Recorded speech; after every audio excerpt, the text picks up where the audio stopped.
I've seen a lot of really great budgeting videos on how to budget and how to structure your finances so that you're spending the minimum amount on expenses as well as trying to raise your income.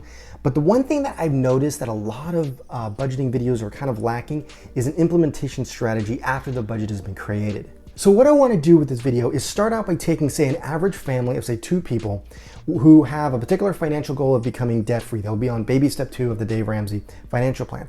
From that goal, we're then going to structure a cash flow plan or a budget that will then support their efforts in that goal and provide the correct expenses that they're going to need in order for them to reach their goal on the time frame that they decide. And finally, I'm going to show you a cash envelope system that's Dave Ramsey inspired that's going to help implement the budget that we just created. So with all of that out of the way, let's get to the cash flow plan. Okay, so we're going to have a look at the Dave Ramsey monthly cash flow plan document. Now, usually you get this if you go to FPU, but you don't have to actually go to FPU to get this. If you just Google Dave Ramsey monthly cash flow plan and look up the images, that's actually where I got this. You'll find a bunch of examples of it and you can just print it out. And it starts out, the first page is really just more of a kind of like an introduction, just kind of show you how to do the document. And then the next 2 pages are where the real fun begins. And you basically go through and you fill out all these budgeted categories for all these different subsections for everything. And the idea is that you want it to have this monthly take-home pay number right here to basically end up all that money gets accounted for by the time you are all done. That's called a zero-based budget. So for this example, I'm going to take an average family and I'm going to be using some average numbers that I got from Google and for a lot of these different categories. And I'm going to be putting them on baby step 2. So they already have $1,000 saved up and they are currently working to pay off their debts. And I will write down what their debts are. Whoops, right over here. Okay, so to start off, we do have a car payment and the average car payment is right around $381. And let's go ahead and say that they have, let's say about $11,000. I'll just put this right here on the side. They have $11,000 left over on the principal before that car is paid off. And they do have a credit card. Actually, let's give them a couple credit cards. One credit card will have a monthly payment of $189. And let's underline that. And its total balance will be $4,200. Kind of an average right there. Credit card number 2 will have a $90 minimum payment. And the total left on that is $1,200. And let's give them a student loan. Why not? With an average monthly payment of, let's say, $393. That's the average monthly payment for that. With a $22,000 principal remaining on that. So if we add everybody up on this column, we get 1,053. And the total debt, if you add all of these up, becomes 38,400. Now, before I keep going, before I continue, the income that we're going to be looking at here, I'm going to be using an average of 78,000 gross. And if you take an average of about 78,000, that ends up after about 25% taxes, that brings it down to around 58,500. And then if you divide that by 12, that's about 4,875, which is would be the actual monthly take-home pay. Now, the thing is every time I ever do budget reviews or budget examples, anytime that I use any number greater than 4,000, I get people yelling at me because that's not being right. I'm not being realistic, and that's not how numbers really work, and that's not really what, I don't make anywhere near that amount, or try making half that, or da-da-da-da. So I'm going to drop that down to a monthly take-home pay of $4,000. That will account for a good margin of error. So as you can see, we have $4,000 coming in on a monthly income, but over $1,000 or 25% is going out just to take care of minimum payments on a debt. The first thing I would recommend on this is to take this car payment, because it's 11,000, 5 figures is pretty steep on a $4,000 income. On a $4,000 income, that's pretty steep. So what I'm going to do is say sell the car, get say a 2K to, I don't know, 4K, $4,000 vehicle. Get like a little Honda or a Toyota or something like that. And just for the time being, just to get rid of this, that will then get rid of the $381 payment right there. So that knocks off $11,000 off the debt and a $381 off the snowball. So let's go ahead and work with that moving forward. So we take the car payment off. What I'm going to do is now that's going to allow us to work with the snowball. So let's do the snowball, or the debt snowball, shall we say. We'll use that strategy. And that means we're going to start with the smallest amount first and then work our way up to the larger amount. So the smallest amount after this would be credit card number 2, whatever that is. So I'll put that, let's do this. Let's say the monthly payment is here. So the monthly payment was $90. And what was the total on that? The total was $1,200. All right, let me go ahead and fill out the rest of this chart. So here's our 3 debts. And if we add everything up in one total, you're going to get $27,400. Okay, that's the total amount that we have to pay off. The question that I would then ask is, in what time frame do we want to pay this off in? And let's say we want to pay this off in 2 years. So we're going to decide in 2 years we're going to be debt free. So we divide that by 2 years, which means we have $13,700 we need to make up per year, which becomes, when you divide by 12, you need $1,142 per month. This is cash flow. And cash flow is the difference between income and expenses. What we need to solve for now is this. E are the living expenses, or the monthly living expenses. So $2,858 per month. These are our living expenses. And so what we're going to do is use this budget here. We're going to use this budget here to reach this number. And this number, 2858, here, let me put that over here. So it's really 2858. This is the real number that we need to do a zero-based budget on, not this. The situation is that we're nearly $27,000 in debt. We're living paycheck to pay, or this family's living paycheck to paycheck with no savings. Now, this first bit is going to be kind of controversial to some folks, but this is just the way that it is. When we're that deep in the hole, when we're what I call underwater, meaning you don't have savings, you don't have, you're in debt, and you can't really handle things, especially right with the situations that are going on like right now, all available cash flow needs to go towards that goal. All right, so all that 1142, whatever it was, yeah, 1142 needs to go towards that. Which means that things like charity, I understand that there's a lot of folks that are going to have a very particular religious or philosophical bend towards this, but for this family and the way that I'm handling this, this is non-negotiable. This needs to be 0 for now. Moving on. Savings, none, because we are on baby step 2. Housing. Let's go ahead and say that we are renting, and the average rent so far that I've observed is $1,471 per month. Because we're renting, we don't have any of this. We don't have any real estate taxes. Don't do any repairs and maintenance, and no any association dues. So this will then be 1,471, and we add the totals down there. All right, utilities. Electricity and gas are usually combined. That's how it is for where we are. And that's about $111 per month. So we're going to combine that. Water is about 70. Those are combined. About 70 a month. Trash is about 10, depending on where you live. Phone and mobile is about 71. Internet can be around 60. And for the cable, since we're really trying to crunch down a bit, I'm going to say no to cable, because you can use Netflix, you can use Hulu, you can use a bunch of other different options for that. So you add all these up and we get $322.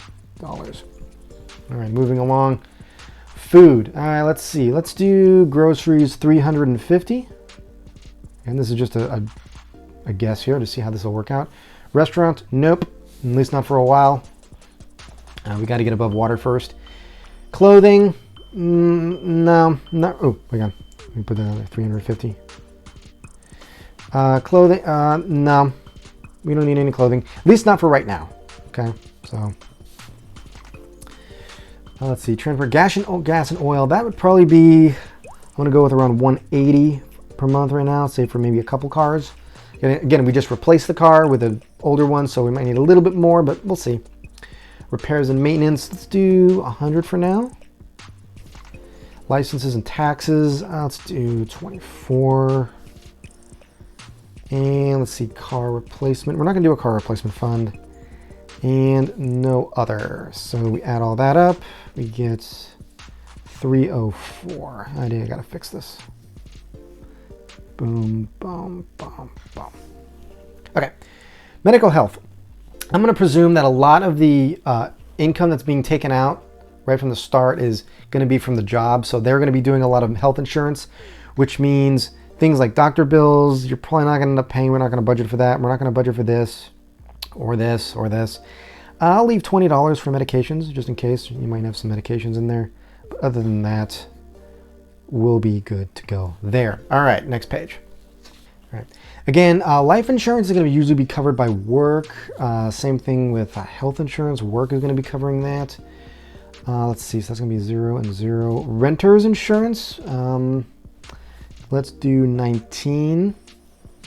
Auto insurance. That'll probably be also, by the way, this is what would be known as what's called a sinking fund. You'll put that into a sinking fund if you can pay it. Usually say every 6 months or something like that. I'll put in 75 for that. 75 a month, and it equals whatever it is, several hundred a year, 600, 700, whatever it is a year, depending on different stuff. Disability insurance, that'll also be work. So that's already comes out. Identity theft, I'm gonna say no for now, just temporarily, just so I can get things moving along. Long-term care, that's also usually covered by where you work. So if we add these up, we get, what is that, 94? Okay. Personal, let's see, no kids, toiletries, cosmetic. Usually, what I'll do is I'll combine these into what I call a household. So those will kind of be a combined thing, and let's do 50 per month on those. All right. No education. Oh. No education, no books, no, we don't have kids. Alimony, no. Subscriptions. So this would be if you didn't have cable and instead you decided to go with a Netflix or something like that, or a Hulu. You can go with something like that. But for now, let's also account for things like Amazon Prime and Costco. So I'll put in $17 for that. Organizational dues, no. Holidays, this is also a sinking fund. I include all holidays in something like this. Let's put 50 in there. 50 a month for all kind of holidays. We're not gonna replace any of your furniture. Okay. Pocket money, let's do 30 each. Alrighty. No baby supplies, we have no pet, no music. Miscellaneous, this will be kind of like your blow category or your fudge category. And let's put in 50 for that. So if we add everybody up here, we get what, 227? I did that right? All right, recreation, entertainment. Let's go with $100 a month on entertainment. No vacations. That leaves 100 down there. And then the rest goes to all of our debt. So what I'm going to do is add up all of these totals. And if you add up all the totals here, you get 28888. You're kidding me, right? All right, so that's 2. Wow. All right. So we have 2858 and we have 28888. So that means we have a delta of $30.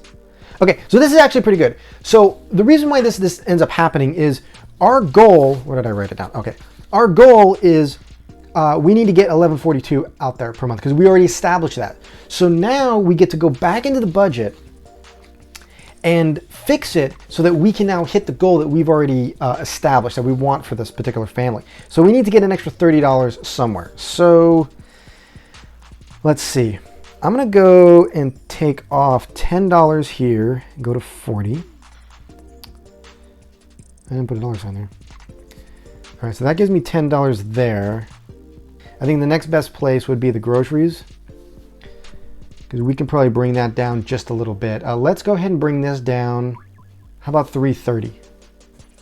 Let's try 330 and see what that will do. That'll give me 20 there and 10 there. So that will then give me my extra $30, which will now mean when you add all these up, we now get 28.58, which bingo is exactly what we were looking for. We now have 28.58. That is exactly what we have. We have 28.58 here, which creates the zero balance. So now I want to show you a tool, or particularly an envelope system that I've been using for quite a while now. Now it started out originally as something like this. This is the Dave Ramsey envelope system, where you just kind of have all these different envelopes and categories, and you write down the dates, where you spent the money, the payments, deposits, and everything. And there's actually a flap here where you can now deposit money and receipts and stuff like that. And you have one for different categories like food, blow, whatever you want to call it. There's a little example of what it is. I don't use this anymore because it can get a little expensive to constantly buy these. So what I use now are just regular envelopes. And this is a combination of my own strategy along with something that I've also incorporated with, I think her name is Jordan Page.